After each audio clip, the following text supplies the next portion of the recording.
Hey, good morning, everybody. It is 11:06 a.m. on this Sunday, the second Sunday in 2025, January 12th, 2025, 2025. And yeah, if you're a Sonic fan and you've enjoyed the Sonic 3 movie like I have and others have, then you're probably aware that a week from this Tuesday, from a digital perspective, Sonic 3 will be released. Now, Sonic 3 will not be alone in being released digitally because Paramount, is taking care of the Sonic side of things, while Sony is taking care of the Kraven the Hunter side of things. Now, you would probably think, well, wait a minute. Sonic made $1 billion. Big box office success. Worldwide. International. Why would it be so quick to put it out? Well, it's quite simple. Sonic, basically, long story short, is not alone in this. Wicked got released digitally and is on the verge of physical release real soon. And Sonic basically followed suit. Mufasa would be the same way. Even though Disney might take their time with it because, hey, they want to prove what they've been saying is true, that Mufasa was a bigger success than Sonic. But we all know that's not the case. But that's basically how the ball rolls. And especially with the whole new 45-day window or 45-plus day window, depending, quote unquote. And I say that because it all depends on the studio or those people involved that have the final say in whether or not a movie will be released 45 days after it's released into theaters. Now you might say, well, Sonic was released on the 20th. The 21st is only 31 days. That's not 45.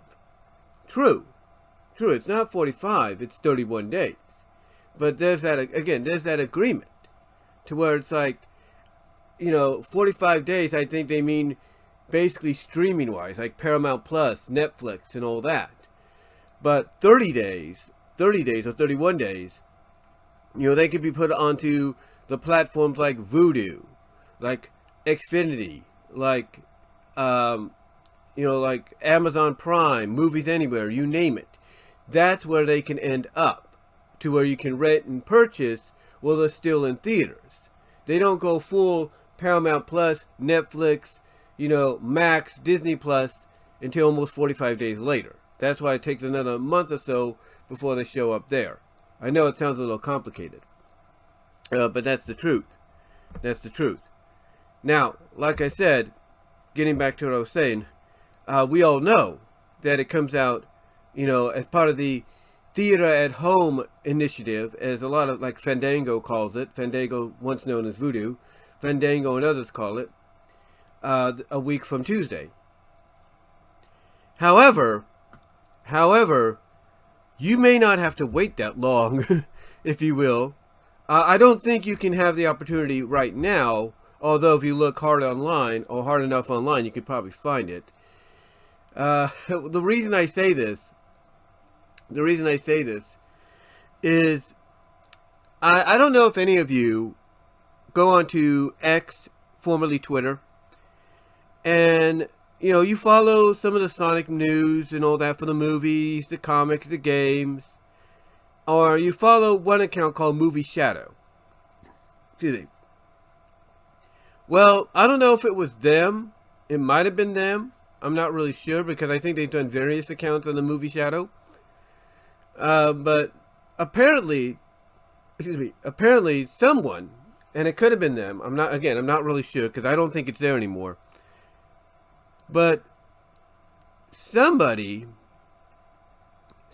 decided to upload the entire movie onto Twitter, aka X. Yeah, I'm not lying. The entire movie was, and I'm not saying it's still there, but was, a few days ago, uploaded to Twitter/X. And not only was it uploaded to Twitter/X, but it was also kind of, I guess you could say, replied to by that same individual, because that same individual decided to put down one of the video downloading sites for social media platforms like Facebook and Twitter, but in this case, Twitter Video Downloader.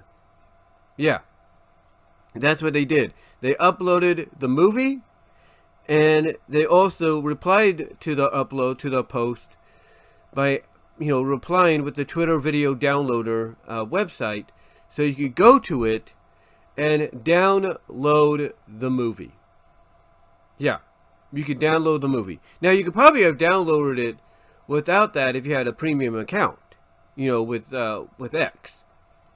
You probably could have done it there. I didn't notice that or anything, but I was surprised, and I'm thinking to myself, okay, because this is my thought. When I see some of these things, I'm thinking, nah, it's not going to be the movie. It'll probably be the Sonic, the gold rings going around the Paramount Mountain, and then it's just going to be, something like a message saying, go see the movie in theaters, or click on such and such link, which could lead you to, a virus situation, or gaining a virus.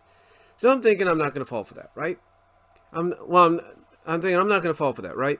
But I do click on it just out of curiosity, just to see if maybe, perhaps, this is the real deal. Because again, you go on platforms everywhere, and you always get the message, and you always think, oh, it's the full movie, and then you get something that says, click on link. And then you go to that link, and it's nothing more than a virus scam, or whatever. So, I didn't do anything, honestly. I didn't do anything. And hold on for a sec. Like I said, even though I didn't do anything, quite honestly, I just wanted to click on it to see if maybe this was the legit deal or it was not. Because again, you can get basically suckered to go to a site that has a virus. Well, much to my surprise, it's the real deal. And I've skimmed forward to make sure. I skimmed forward, and yeah, it's the real deal. Now, from what I do understand, there are people that have done it. They did download the film, and they basically say that, the quality when you watch it on not just a monitor, like a 4K monitor or a 1080p monitor or a 4K television, or even 8K if you can afford that, they say that the quality looks decent. Like, you can kind of see the pixels and everything, because what they said is that it was reduced to several different options, format-wise. And that the highest one is like, I guess they could say close to 1280. 720, 1280, I guess. I don't know. But, yeah, they basically said that the image looked decent. It did look decent. The only thing they did say, some people pointed out, is that you need to adjust the picture. Not the coloring, not the exposure, not the brightness or anything, but more like the picture mode. So depending on what kind of TV you have, you got to adjust it to it. You can enjoy the film, decently. And, I completely understand that, because there are even some DVDs that I own to where, you got to do that. To where you got to do that, basically, to get, pretty much all of what you would expect out of this, in my opinion. But, yeah. But, yeah, overall, this was a big surprise. Big surprise. If you will, if you go to social media. Now, I'm sure those that did download it have probably uploaded it to other places, like, let's say, Internet Archive. I'm pretty sure you'll be able to find it there. If they don't if they don't take it down because Paramount says something, or they're probably going to upload it to a place like Mega, like Mega.z or whatever it's called, AZ, whatever that website is. You're gonna end up finding it eventually. You're gonna end up finding it. They might even go to Odyssey, or they might even go to Rumble and try to do it there without issue, which they probably will have an issue, but still, there are platforms out there. They might even go to Blue Sky. They might even go to Truth Social, and everything, and try to upload it there. And what's interesting about this, though, is the person, again, it could have been the movie shadow person.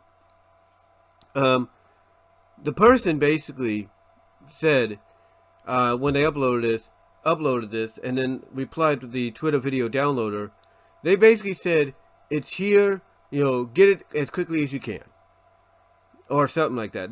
That's what they said. They said, here's the movie, get it as quickly as you can, and then you scroll down, there's the Twitter, there's the Twitter video downloader link to do, to do just that. And I think the reason they put that message in of here, get it as quickly as you can, is because they knew Paramount would come after them, and obviously that's been the case for this individual, because like I said, if they're the same person, they have, if you follow them, have been uploading clips after clips, scenes after scenes from the movie. That's what they've been doing. They've been uploading clips, scenes, and whatever from the movie. That's what they've been doing. And you might ask yourself, because this has always been a question, it's like, how? How is this person able to do this? Because some of the uploads that we have seen, have had this little word go across. And this is how you know it might be a screener that they have, or it might be, it might be the film, but they're putting this wording across it so that way, they may be able to avoid any situation, right? And sometimes you'll see this slip slot, or whatever it's called. It's kind of like, I guess it's like a website for, online casino slots or whatever. But it's called slip slot. And it would just go across the screen sometimes during a scene. It would do that. Well, I guess this individual decided, okay, I'm not going to do that anymore. But what I am going to do is I'm going to chance it, and I'm going to put the movie out there as quickly as I can. As best as I can for everybody to try to see, download, and have. And, that's what he did. But like I said, he messaged the fact of, he messaged along with that to do it quickly because I think he knew it was going to be taken down.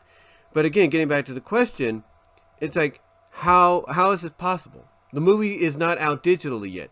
How is this person able to do this? And my thought process is this. The people that go and do this, because we've seen this with various other movies in the past. The people I think that do this, especially in this day and age of technology, they take a hard drive, or they take a hard drive, whether it's a SanDisk, hard drive, if you will, like what I have, or at least I have it somewhere, if you will. I have it somewhere, but it's like they take a SanDisk. Let me see if I have one. Oh, I think I do. Hold on, guys. Yeah. I'm recording this audio wise, but I'm gonna look at this from a digital standpoint. Not digital, but a voice standpoint. It's like they take a 16 gigabyte SanDisk flash drive, if you will. It's like they take that. They take something like a 32 gigabyte or 16 gigabyte SanDisk flash drive, and they will upload it to whatever computer or projector, digital projector, that might have the movie, and they will copy the movie. Or they will take whatever hard drive the movie's on, and I'm assuming take it to the computer which it's saved. I'm just guessing, because I don't know how this is done, but I can theorize that I think it's mainly because in today's technology the movies are not just on film anymore. I mean, they're on film, but they're more digitized now. They're more digital. They're more like, you put them on a disc, there you go. You put them on a flash drive, there you go. You put them on a internal or external hard drive, there you go. Everything is hard drive now. And my opinion is because of that, it's made it a lot easier for those that might work in a theater to download, to download, if not copy a movie to a flash drive or external hard drive and put it online for people to watch. again, like I said, we've seen this. We have seen this numerous times before with movies like the Wolverine, I believe, X-Men Origins Wolverine, I believe. You know, we've seen this before. Heck, Super Mario. Heck, here's what's crazy. Illumination's Super Mario Brothers movie, which is a big hit, probably the biggest video game movie of all time, and live action and animated, one of them anyway, alongside Sonic 3. It basically got leaked online. And it wasn't, leaked online to where, it's all like blood and all that and all washed out, or it's got something going across the screen and everything. No. It was legitimately put online. And, and again, it was done in a similar manner as Sonic 3 was. But here's what's crazy. The Super Mario Brothers movie wasn't even announced yet for a digital release. It was still in theaters. I think it was fresh in theaters still at that time. And let me get some coffee here. But yeah, it was still fresh in theaters. That's right. That's right. It was still fresh in theaters. And you hear these stories and you're wondering why. Why would people do this? And my assumption is they know not many people nowadays want to go out to the theaters because, probably the most obvious is, it's too expensive. I mean, individually or just maybe for a family of 2 or 3, maybe 4, it's not that bad. Especially if you go on matinees. But still, you add the matinees up and then you add in what you want to get drink-wise and, food-wise and everything. And it costs a lot. And especially nowadays when you got these popcorn buckets, you might as well forget about getting any bills paid that day, as some people would exaggerate with. But that's the truth. That's the truth. The other reason, of course, is because of the fact that, some people are still very weary about going to any place without wearing a mask. Because they don't want to catch COVID. They don't want to catch COVID again, so they don't want to go anywhere without a mask. Period. And that's the truth. They don't want to go anywhere without a mask. Period. So, so you got those things to put into consideration. You got those things to put into consideration. Hold on for a sec. Hey, sorry about that, guys. The phone rang, and then my computer decided it wanted to go into load mode, basically minor update mode. Basically, it's one of those situations to where phone rings, you gotta answer it, and then of course, basically you got your computer or your laptop deciding, yeah, I'm gonna do a little bit of an update now, minor, even though you paused them. But anyway, like I was saying, a lot of people would rather stay, people still very weary about going to the theaters because of COVID. They're still very weary. They're still very, unsure whether or not they should go. And that's why they would wear a mask. I mean, you see people wear masks in public anyway, sometimes because of that. So that's another reason why sometimes they will wait till it comes out to digital streaming, through platforms like Fandango and Amazon and all them to watch. Or in this case, they'll wait till somebody finds a way to get the movie out to the public as quickly as they can for the short amount of time that they can. And that's what this person did. This person basically said, hey, I'm going to upload the movie and let people have it. I'm going to give them the option to download it. And, whether they need the option through Twitter video downloader or they can download it through the premium, I guess you could say subscription they might have, this is what I'm going to do. And, that's what he did. That's what he did. Now, I don't think it's up there. like I said earlier, I don't think it's up there anymore. But I can guarantee, in a way, that whoever probably saw it, downloaded it, and I'm probably going to upload it, like I said, in the other areas that they could find, possibly for a longer duration of time.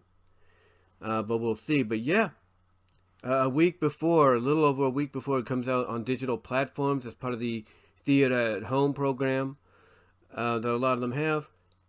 A little before that, apparently you can get it, already online. As best as you can, basically as clear as you can, in the format, which I think the highest that they went to is 720 out of 480. Not 720, but basically 720 out of 1280, if you will, which is 720p. But yeah, that's what they did. And it is basically, from what some people have said, it is about a gigabyte big, a little over almost two gigabytes big, according to some people. And that, again, that brings me back to what I said earlier. People wonder how this is possible. I think it's people that work at the theaters, that work the projectors, that basically are in charge of getting the movies up ready to go digitally to be shown. And I think what happens is they take a flash drive, whether it's a 32 GB gigabyte, 16 gigabyte, and I think what they do is they this might, again, as I said earlier, this is just an assumption. I think what they do is they plug it into the computer or the hard drive or whatever contains the film and make a copy of it so they can distribute it online, under different various names, if you will. And again, Sonic's not the only one that's gone through this. We've seen it otherwise. We've seen it with other movies, like I said. So Sonic's not the only one, but yeah, it was up there, and it's probably out there now. So you guys, if you're curious, if you're the curious kind, you're like, well, I don't want to spend $24.95 or $14.95 to rent or buy this movie, or $29.95 to buy it on 4K or whatever digitally and everything. If you want it until maybe the physical release comes out, there you go. If you want it digitally for free, there you go.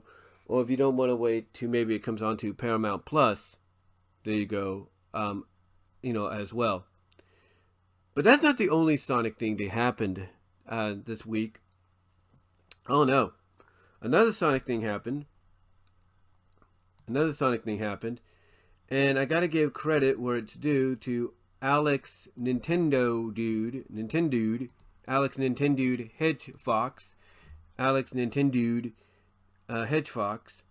if you will. He uploaded something that was really interesting, and I found this out like late last night. But basically, what he uploaded, and he goes by Alex Hedgefox 2, Alex _Hedgefox 2 on Twitter, X, if you will, and I think even the same for Blue Sky if he's got a Blue Sky. And he's a writer and voice actor for Sonic ML, Missing Link, Dream Angel 2001. I think that's what it is. Hold on. Yeah, Dream Angel 2001. Oh, he's a voice actor on at Sonic the Hedgehog, Missing Link, and he's also dating Dream Angel 2001. And yeah, that's who it is.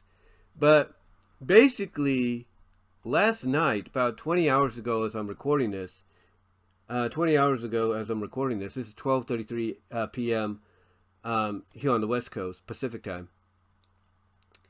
He, 20 hours ago, put in huge bold letters, huge news regarding the ownership of characters from OTRS, AO. Okay, this is what he said, and I quote. He said, huge news regarding the ownership of characters from Adventures of Sonic the Hedgehog and SatAM. She says, thanks to the help of a former Sega of America licensor, McAlleen Risley, I've been able to get a hold of never before seen court documents between Sega and DIC. And basically, I'll put these up here. I kind of converted them to JPEGs.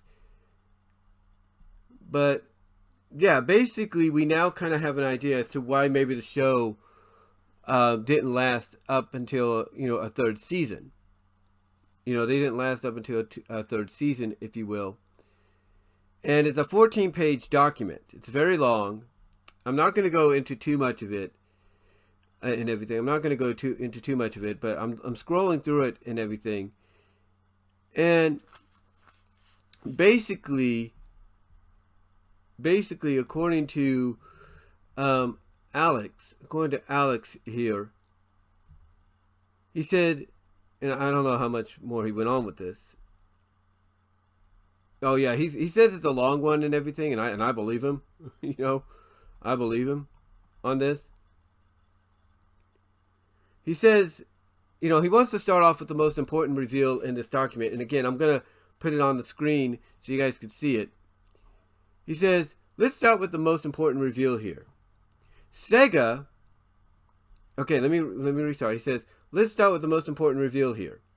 He says, and I quote, SEGA not only owns the characters from Adventures of Sonic the Hedgehog and Sonic SatAM, but they also own everything DIC made for those two shows, including characters, props, backgrounds, assets, sales, music, animation, everything.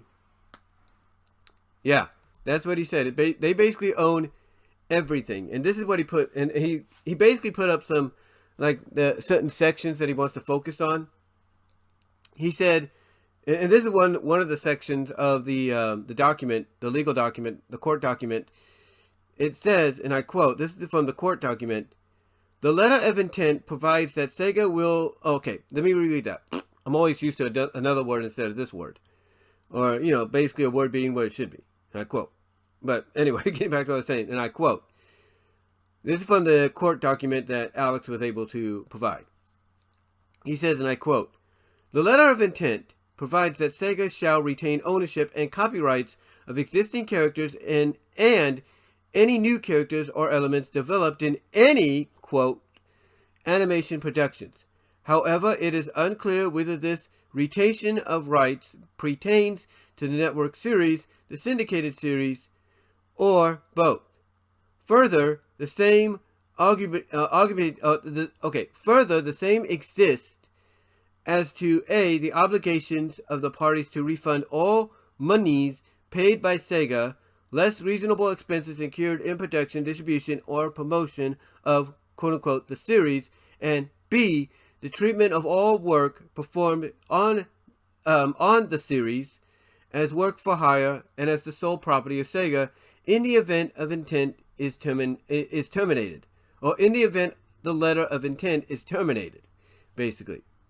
So yeah, essentially, what he is saying, or essentially what the letter is saying, is yeah, we at SEGA, as Alex points out, we own the characters. We own Sonic. We own, well, of course they own Sonic, but they're like, we own Sonic. We own Sally. We own, the Freedom Fighters. We own, Not Whole Village. We own all of that. And this is SEGA of America, not just SEGA entirely, but SEGA of America, which represents a huge portion of SEGA, the Western portion, I should say.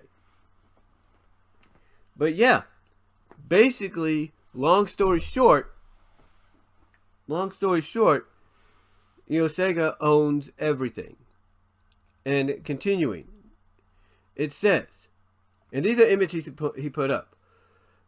Continuing, these are highlighted images he puts up. He says, the complaint will probably not produce, and this is from the court document, it says the complaint will probably not produce any immediate amount of substantial funds apart from what may be recovered on the accounting, which is yet undetermined. However, the complaint would seek to establish clearly SEGA's exclusive right to revenues from the use of its copyrights and characters and broadcasts of the network programs, or on foreign TV, reruns on domestic television, network, and cable programs. Additionally, the complaint would seek to establish Sega's exclusive rights to the music and the sales for the network programs. Finally, the complaint would seek to establish Sega's portion of the revenues from the home video sales and its rights, and to prevent sales of sales. Most importantly, the complaint would seek to protect Sega's copyrights and characters from use by DIC in any future network programming. It continues on.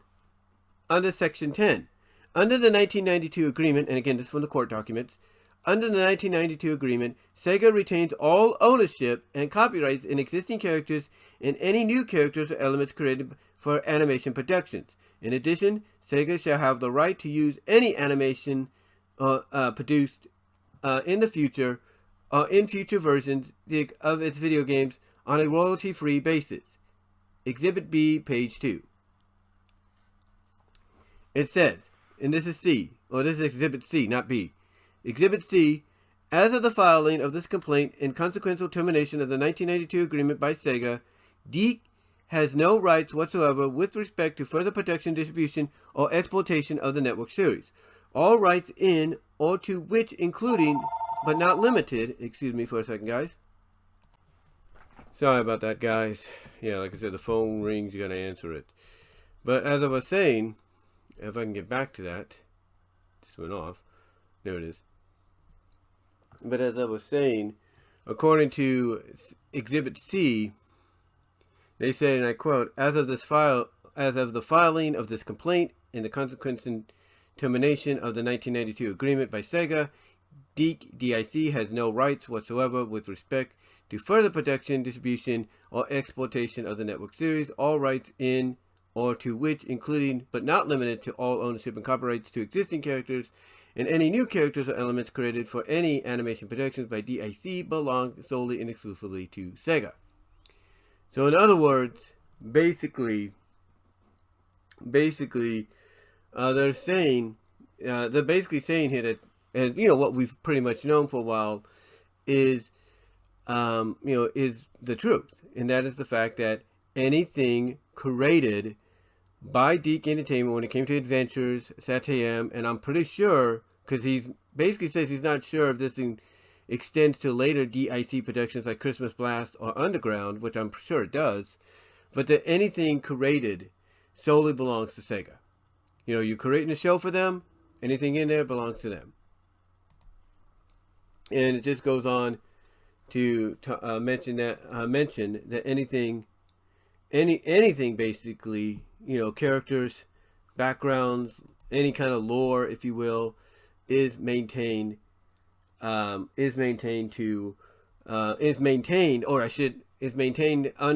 Sega's ownership. Basically, that's what I was trying to say. He does say that in the document they refer to SatAM as the network series, referring to the 26 episodes, 1 pilot, 25 regular ones, and they refer to Adventures as the syndicated series, including the collaboration with Bobot, which is spelled B-O-H bot, if you will, Bobot. So yeah, basically that's what they're saying there. And let me make sure I got everything here. Make sure. But yeah, basically, basically what they're saying, basically what this is saying, this document that Alex Nintendo brought out, is the fact that, essentially anything created, by DIC Entertainment for the show and for the syndicated show, and even beyond, I would assume, with the Christmas special and Underground, I should say, all belong to Sega. So in a sense, Sega owns basically the characters of Sonya and Manic from Underground.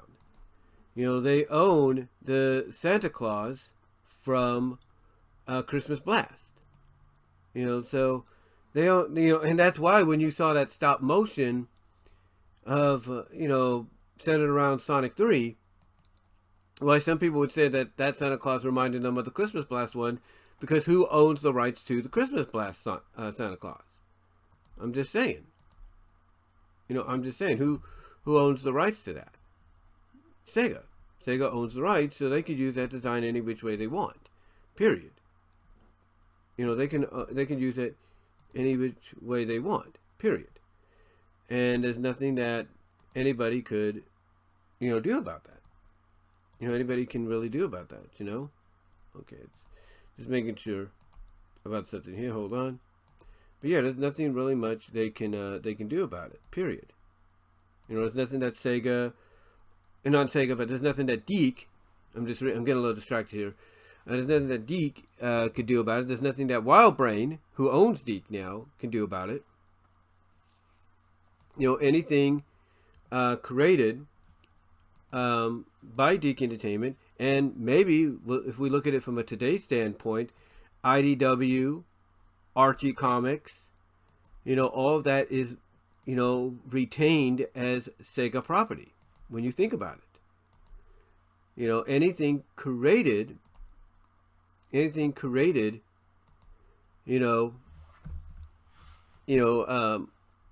these characters, with Sonic and all of them,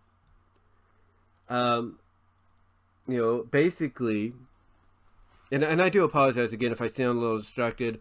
Got a phone call earlier, and basically the phone call kind of threw me off, threw me for a loop and all that. So I do apologize, guys, if I feel a little distracted. And of course, my computer decided it wanted to go into load mode, into minor update load mode. So I do apologize for that. So I had to turn off so I had to end my original recording and then go with this, and then go with a newer recording and such. So I do apologize.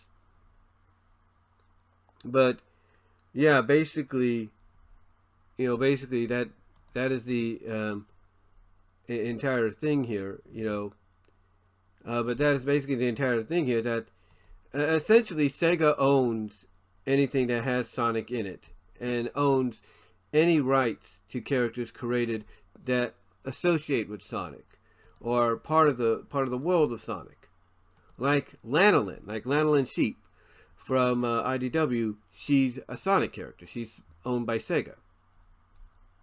So there you go. Now, he does bring this up. He says, this is where he needs to be the bearer of bad news. The document, the court document, seemingly reveals the real reason we didn't get a third season of SatAM. It wasn't Power Rangers / Fox, because Power Rangers was on Fox at the time. It wasn't because being preempted because of sports, like college football, playoffs, and all that, or because of Ken Penders. This is what he says, and I quote. This is Alex not Hedgehog, but Alex Hedgefox that says this, and I quote. And he shows the parts of the document that confirm it. He says, and I quote, "We didn't get a third season of SatAM because DIC, D-I-C, was selling animation sales of SatAM without SEGA's knowledge. SEGA didn't like that, so SEGA put an injunction on DIC, D-I-C, which legally prevents them from being able to create more episodes of SatAM, referred to as the network series." Yeah. And it does say that here. It says, it says on section 29, SEGA is informed and believed, and SEGA is informed and believes, and upon such information and belief alleges that commencing in or about January 1994 and continuing thereafter without SEGA's consent, DIC, D-I-C, has sold a number of the network series cells and is continuing to sell network series cells to persons and in titles the identities of whom or which are presently unknown to SEGA, and thereby converted those network series sales and the proceeds of the sale to its own use. Continues on, and I quote, "Under the second and third clause of action," and let me hold on for a second. I'm going to go back to that in a second. I want to take care of something here.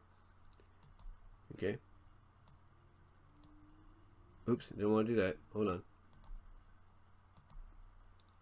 Okay, continuing on. It says, under its second and third causes of action for a preliminary and permanent injunction enjoining DIC and all those acting in concert or participating in DIC from Exhibit A, taking any action to produce any additional episodes of the network series.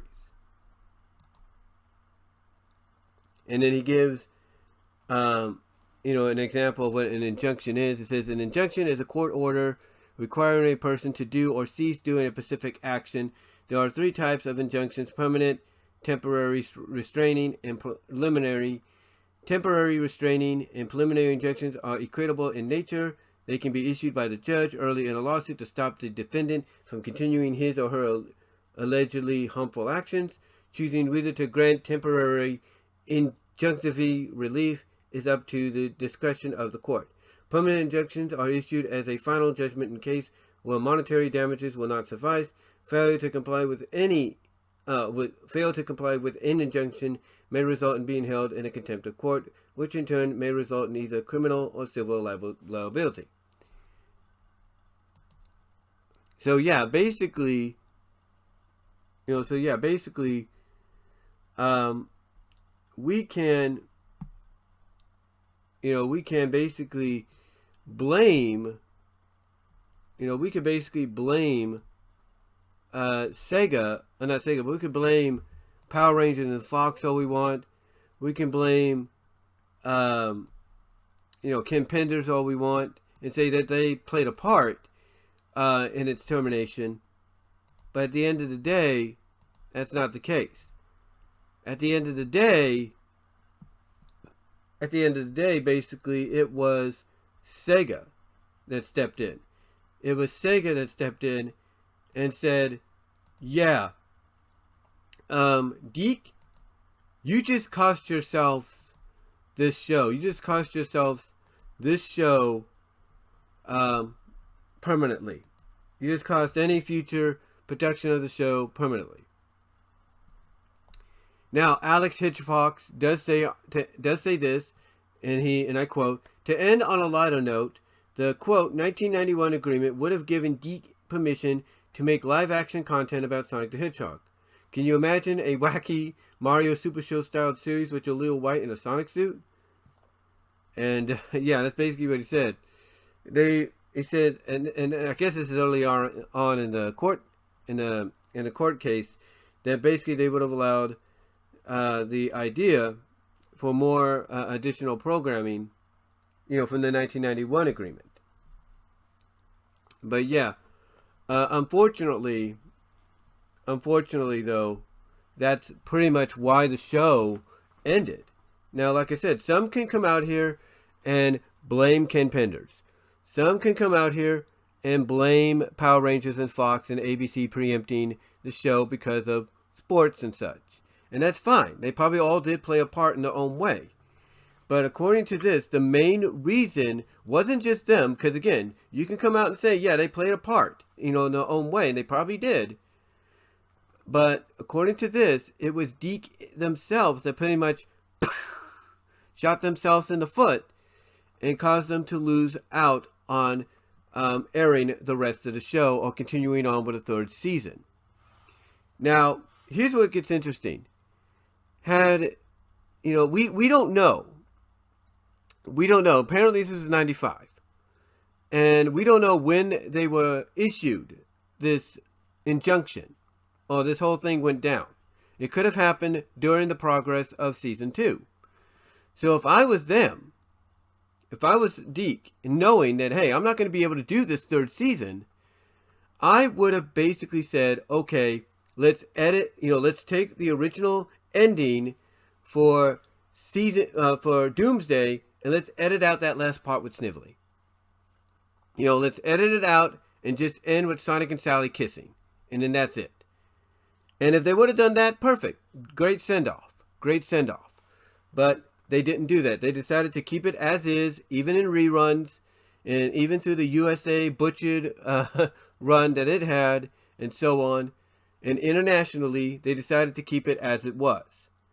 If I was them, I would have edited that part out, for the reruns and rebroadcasting across streaming, nowadays streaming, I should say, and even previously in the past, VHS, if VHS had because there probably was some international releases of Doomsday and all that on VHS.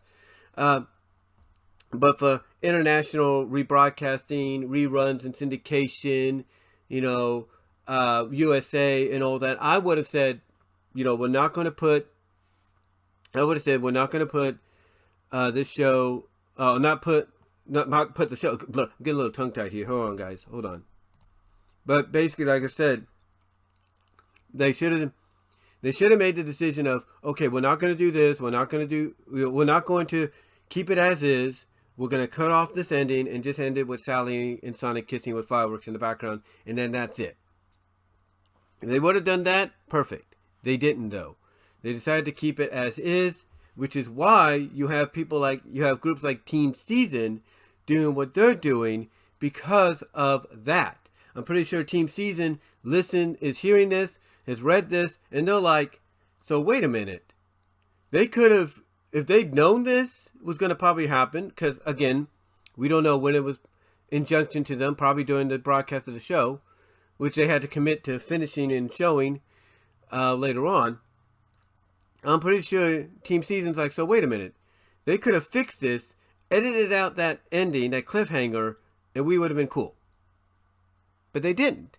They didn't do that, and that's what caused us, a lot of fans, to want to know, okay, who did the eyes belong to? What was going to be next? And everything. And this is what made Ben Hurst, the late Ben Hurst, to come out and say what he did. He had to say, this is what was going to happen. As I get some more coffee here. He basically had to come out and say, this is what's going to happen. This is how it's going to go down. And so on. So, yeah. Basically, he should have,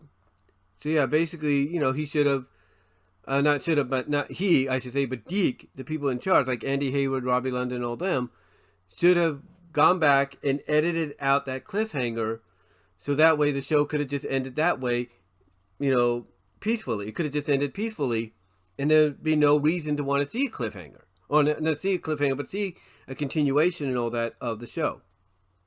But again, they didn't do that, and that's what's causing a lot of fans like Team Season to want to continue it, and rightfully so. But again, the reason I bring this up is because we don't know if they were given this injunction, this cease and desist and whatever, this lawsuit handed to them during the run of season 2. We don't know that, but it would explain why after February of 1995 the series just stopped being aired on ABC and was replaced by Free Willy and such. So that would explain it, in my opinion. But let me know what your guys' thoughts are on all this. Let me know what your thoughts are on Sonic 3, people uploading that to outlets like X, aka Twitter and such, and giving people that option to download it if they want it. And do you think maybe it's still out there? And also, let me know what your thoughts are on this whole situation, to where, and credit to Alex Hedgefox, let me know what your thoughts are on this whole situation. Well, now it's revealed that, yeah, maybe to an extent, Penders, Power Rangers on Fox, and preemptions did play a part in SatAM not being around anymore. But also, primarily, the real trigger, the real reasoning, was DIC shooting themselves in the foot by selling the animation cells. Let me know what your thoughts are. Comment down below, like the video, ring the bell for notifications, subscribe to the channel. Links are in the description. Find my content elsewhere here on the internet at all your favorite podcast affiliates.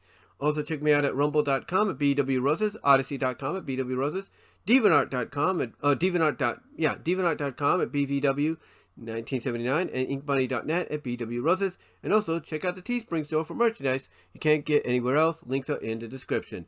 But guys, give me your thoughts on all of this. How do you feel about it? And until then, I'll talk to you all later.